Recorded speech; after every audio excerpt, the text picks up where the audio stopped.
জীবনে একমাত্র সেই সুখী হতে পারে যে সমস্ত পরিস্থিতিতে নিজেকে মানিয়ে নিতে শিখে গেছে। তাই তো দেখো না, আমার বাড়িতে কেউ নেই, আমার ছেলেকে নিয়ে সারাদিন আমি এইভাবেই কাজকর্ম সারি।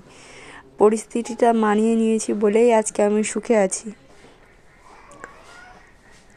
এখানে আমার ছেলে, আমি এখানে ভিডিও করছি, ওই ভাবছে ওকে কেন দেখা যাচ্ছে এখানে, তাই ও এখানে একটু ঢং করছিল। তারপরে আমি বাড়ির টুকিটাকি কাজকর্ম করে আমি এখানে পুজোটা কমপ্লিট করে নিলাম বন্ধুরা। তারপরে বিকেলে হয়ে গেছিলো, আমি ছাগলগুলো নিয়ে এসে খড়ি ঢুকাচ্ছিলাম আর তোমাদেরকে দেখালাম আমরা কোন পুকুরে থালা বাসন মাজি, কাপড় টাপড় ধুই, এই যে ওখানে পুকুর আমার বাড়ির পিছনে।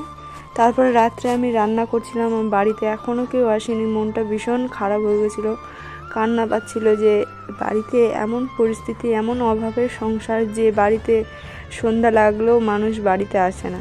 এইভাবে আমার ছেলেকে নিয়ে আমি রান্না করছি, খুব কষ্ট হচ্ছিল, দুঃখ হচ্ছিল।